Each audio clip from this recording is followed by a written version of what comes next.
Alors que l'horloge marquait ses dernières heures au refuge Espoir, le monde l'avait abandonnée jusqu'à ce que Lily, une petite fille de seulement 7 ans, croise son chemin. Avec sa curiosité enfantine et un cœur ouvert, elle remarqua quelque chose que tous les adultes avaient ignoré.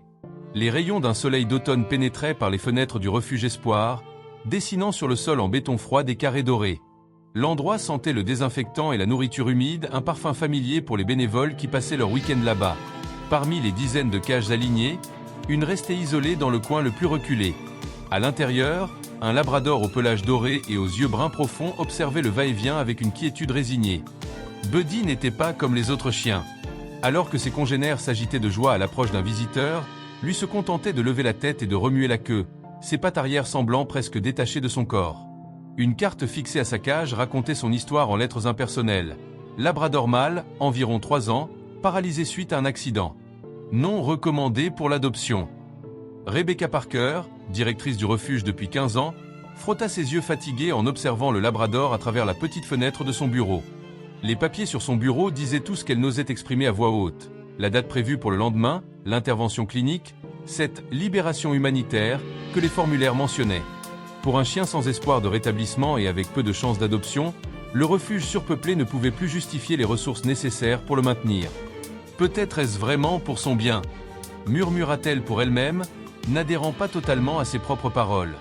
La sonnerie de la porte d'entrée interrompit ses pensées. C'était samedi, jour des visites, et le premier groupe de potentiels adoptants venait d'arriver. Rebecca força un sourire professionnel et sortit pour les accueillir. Parmi les visiteurs, une femme vêtue d'un manteau rouge tenait la main d'une petite fille aux traits sombres et aux yeux curieux. Diana Martinez avait promis à sa fille Lily qu'elle ne ferait qu'une visite au refuge et elle n'emporterait pas un chien à la maison aujourd'hui, c'était bien clair. Son appartement était trop petit, son travail exigeait de longues heures, et la responsabilité serait trop grande. « Rappelle-toi, Lily, nous ne faisons que regarder », chuchota Diana tandis que sa fille sautillait d'excitation. « Mais et si on trouvait celui qui a vraiment besoin de nous ?» demanda Lily, ses yeux pétillants d'une sagesse dépassant de loin ses 7 ans. Diana soupira, reconnaissant déjà la détermination dans le regard de sa fille. Lily avait toujours eu un cœur plus grand qu'elle-même. « Bienvenue au refuge Espoir », salua Rebecca le groupe de visiteurs. « Nous avons de nombreux animaux adorables en quête d'un foyer définitif. N'hésitez pas à les connaître, et nos bénévoles se tiennent à votre disposition pour toute question. » Le groupe se dispersa dans le grand couloir où, en rangée, les cages abritaient des chiens de toute taille et de tout tempérament. Certains aboyaient joyeusement, d'autres regardaient avec des expressions pleines d'espoir.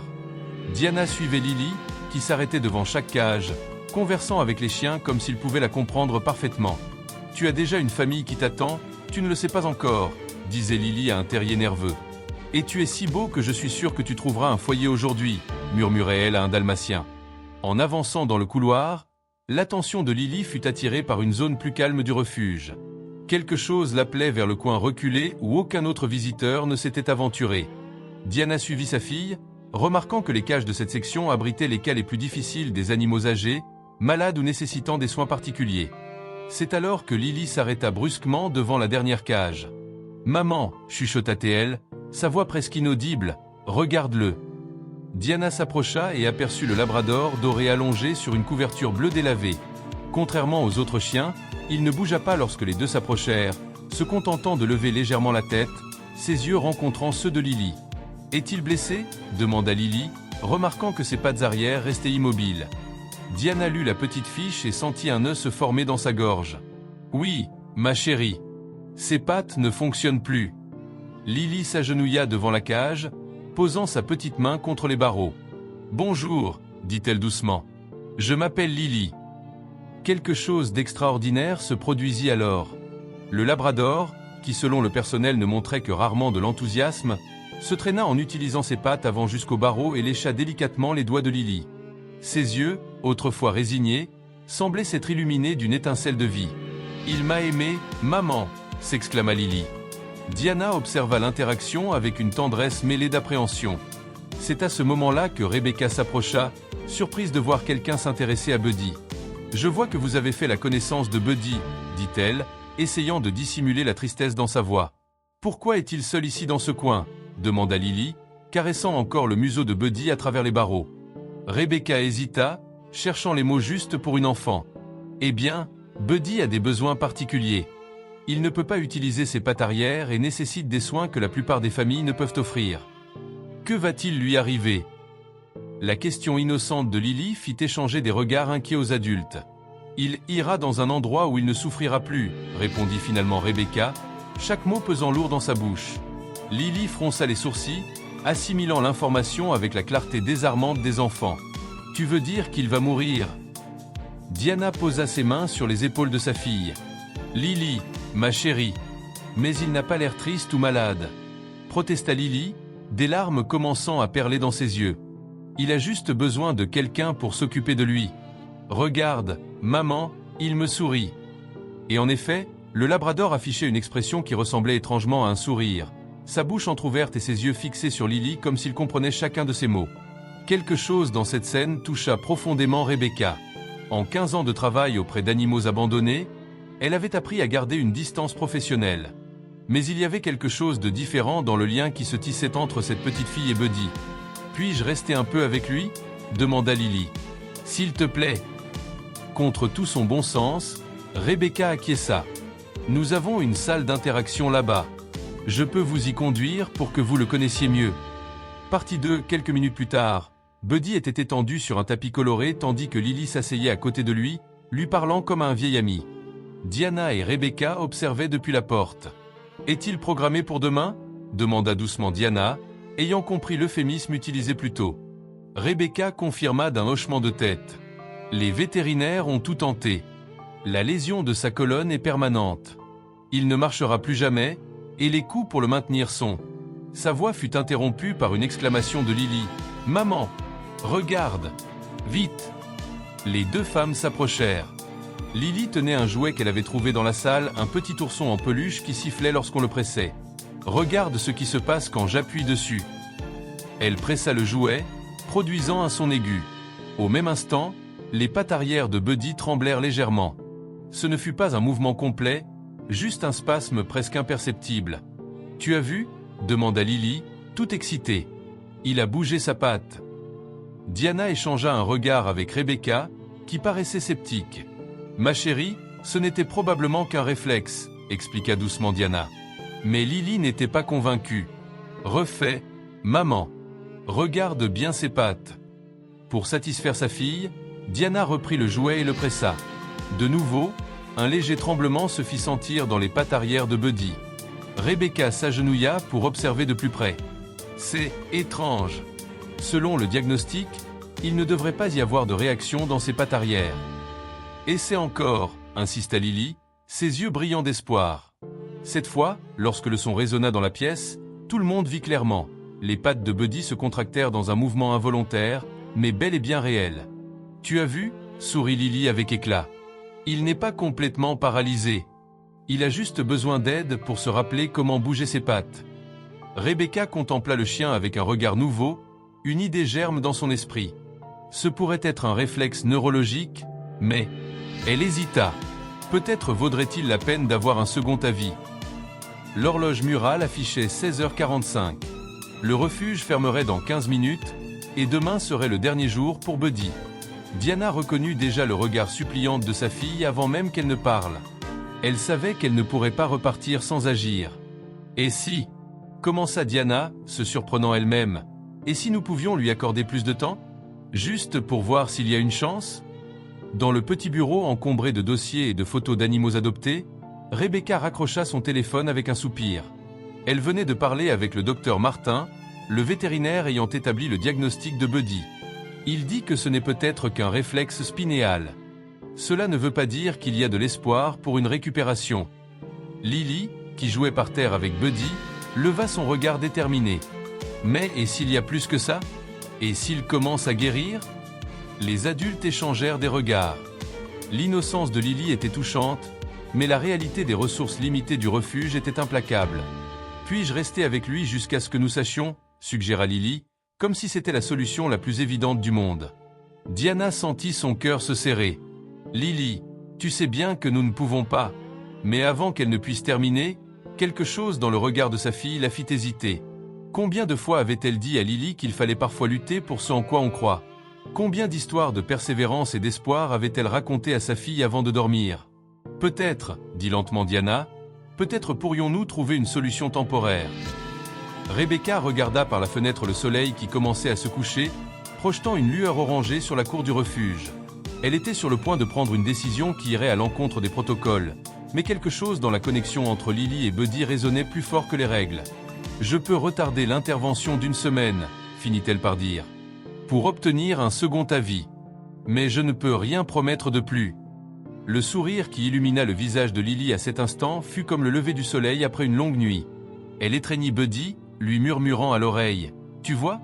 Je t'ai promis que je ne t'abandonnerai jamais. » Et tandis que le labrador reposait sa tête sur le cou de la fillette, ses yeux semblaient dire qu'enfin, pour la première fois depuis longtemps, il refusait d'abandonner.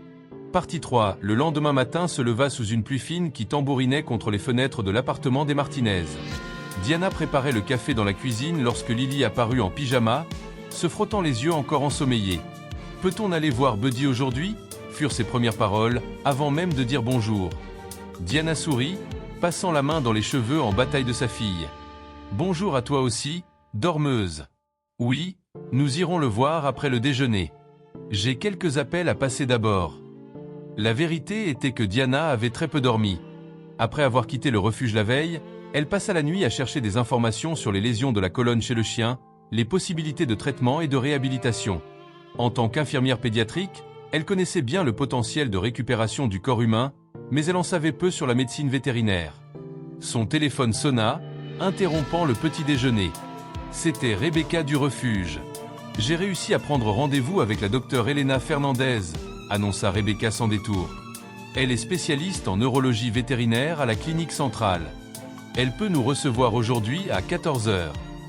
C'est merveilleux, répondit Diana, une vague d'espoir l'envahissant. Je paierai bien sûr pour la consultation. En fait, hésita Rebecca, quand j'ai mentionné le cas, elle a été intriguée. Elle a dit qu'elle ferait l'évaluation gratuitement, à condition que nous puissions utiliser le cas à des fins éducatives, s'il y avait quelque chose d'inhabituel. À midi, Diana et Lily arrivèrent au refuge. La pluie avait cessé, laissant l'air frais avec une odeur de terre mouillée. Elles trouvèrent Rebecca terminant de préparer Buddy pour le transport. « Il a l'air particulièrement enthousiaste aujourd'hui », commenta Rebecca en ajustant un harnais spécial qui soutenait les pattes arrière du labrador.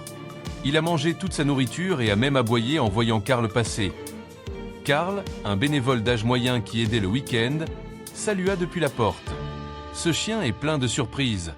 Je ne l'avais jamais entendu aboyer avant. » Buddy était allongé sur une couverture propre, mais à la vue de Lily, il se traîna en utilisant ses pattes avant jusqu'à elle, sa queue battant frénétiquement sur le sol. « Bonjour, mon grand !» S'agenouilla Lily, recevant une avalanche de léchouilles enthousiastes sur le visage qui la fit rire. « Aujourd'hui, nous allons voir une médecin spéciale. Elle va t'aider à bouger à nouveau tes pattes. » Diana observa l'interaction avec un pincement au cœur.